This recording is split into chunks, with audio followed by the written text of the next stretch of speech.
notes. I'm going to be fast and furious. I'm going to give you a lot of tips. I'm going to give you a lot of phrases. You're not going to use half of them, but if you use 1 or 2 of them, you'll get a lot better. Okay? Can you borrow a pen? Yeah. Here. And I need 2. Okay, so here's the thing. I'm not the best person at selling Cutco. I will definitely, but I know that I'm the best at learning about it. I hate, the only thing that I miss at the conference, the only thing I hate missing is that I have to go to management breakouts now. I love soaking up conference stuff. I remember, by the way, my 3 biggest weeks. My first summer selling Cutco, by the way, I got done with training and I went to a conference. Like, it was literally, I got done on Saturday. I went to Sunday, a Saturday night I sold, Sunday I sold, and then Monday was a conference. It was a Monday, Tuesday conference. Okay, so I went to the conference literally right out of training, and went to the conference. Afterwards, you know, I sold $3,000 that week. Then I went 0 for 12 for a little while. Okay, and so it was horrible for a little. I had all this energy. And then I went 0 for 12. I went to the next conference. I sold $5 grand. That following week, the following week, right after the second conference, conference 2 of that summer, and so I was at like 8. All right, so sorry, it's only like $300.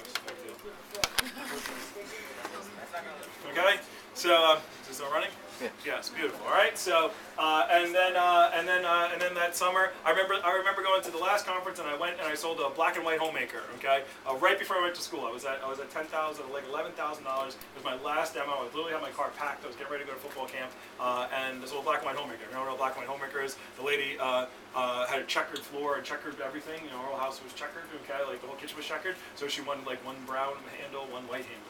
Brown handle, 1 white handle, right? And she wanted all the kitchen tools white and brown, okay? And so so that's how it goes. We used to make a whitewash block too, and then they discontinued that. But she wanted the white block and she wanted the brown block. That's how it goes, okay? How do you do it? You ask? It's very simple. You write up a big piece order.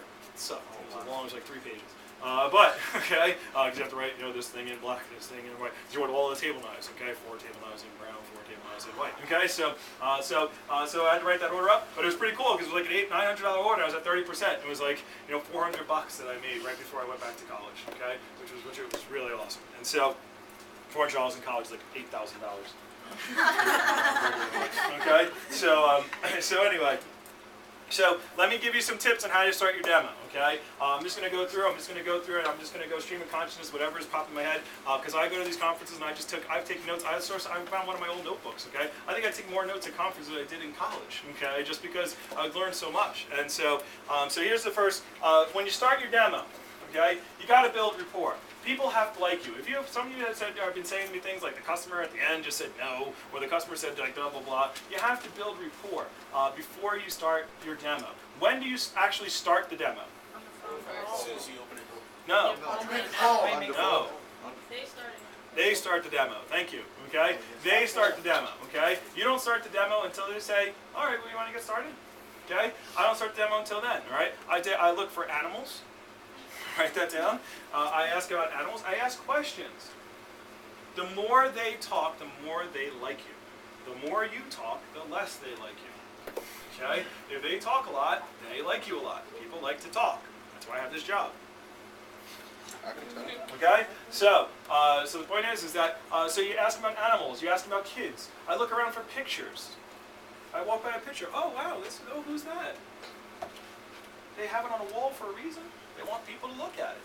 Okay, that's why they put it on the wall. Okay, so oh, who's that? Oh, that's my Uncle Bob. Oh, wow, I see he's got a big fish in his hand. You guys do any fishing? Oh yeah, we fish all the time. Where do you fish at? I don't know about fishing. I don't know anything about this stuff. Okay, do you fish off a boat or you fish off a pier? Oh, we fish on a boat. Do you know about fishing? Actually, I really don't, but that looks like a big fish. Okay, you know, so you know, that was pretty cool. So what do you fish for? I just ask questions. Okay, and they get going and they start talking, and you know, they say, I see the kid in a karate belt. Okay, you know, I go, hey, I see your son.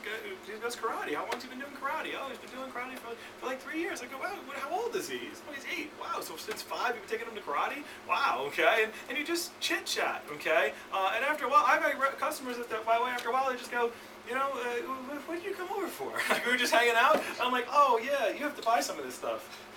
Let me show you this, okay? That's it, okay? Oh my God, I gotta hurry up, okay? And I spend a lot of time building rapport, okay? I used to leave 2 hours for my demos. Why? Because I was gonna sell them. By the way, if you're doing a 35-minute demo, then you're not gonna sell much, okay? I used to leave 2 hours. Why? Because I just liked having a lot of time, all right? So I like to sit and chat. I wasn't going over their house to sell them some knives and get out of there. I was going over their house to make a friend and meet with them and talk to them and get to know some people.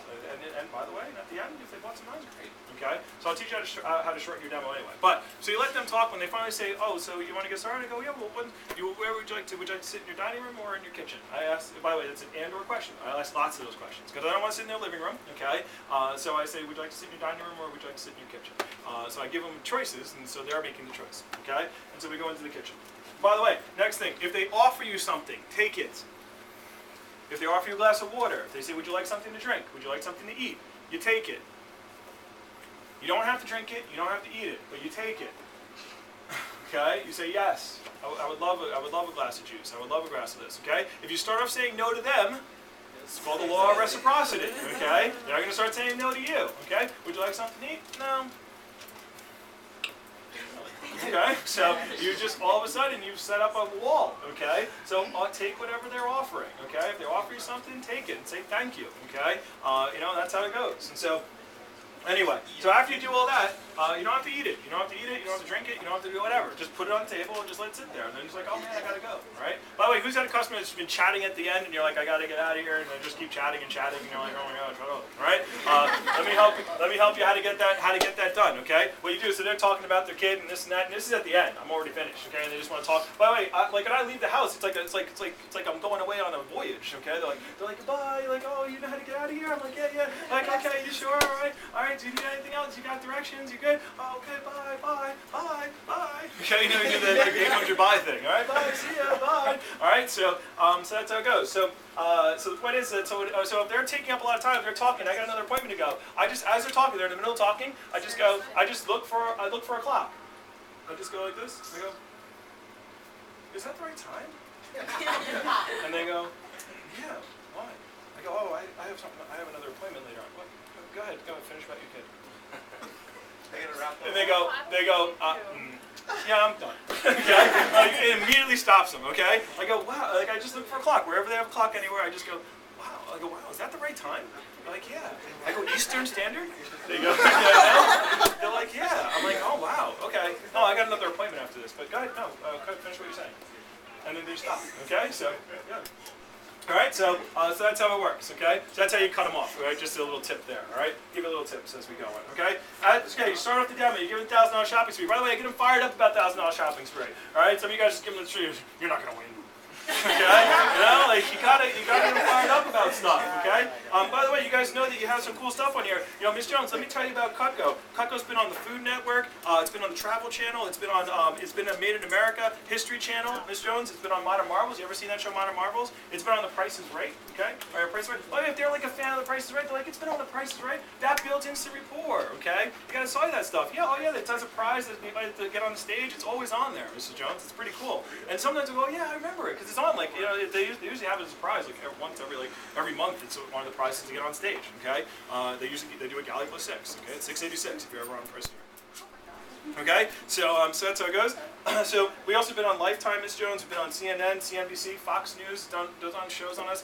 So by the way, this builds credibility. Like, oh, okay, you got to talk about this stuff, all right? So you can read some of these things. I'm not going to read them all out in sake of time. Okay. By the way, Cutco's been a recipient of the Consumer Digest Best Buy Award. Okay, that's important to people. You're building credibility. So that's why this stuff is here. Don't skip over this. All right. So give them some tips and pointers on that. So then the $1,000 shopping spree. I got Mrs. Jones.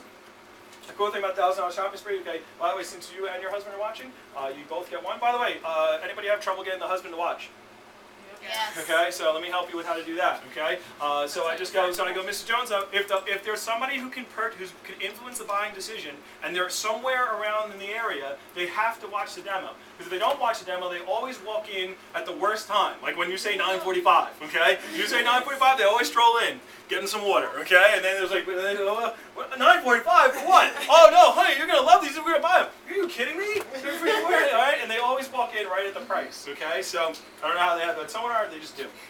So here's what you do. You go, Mr. Jones. Well, I see Mr. Jones over there. Is he going to be watching?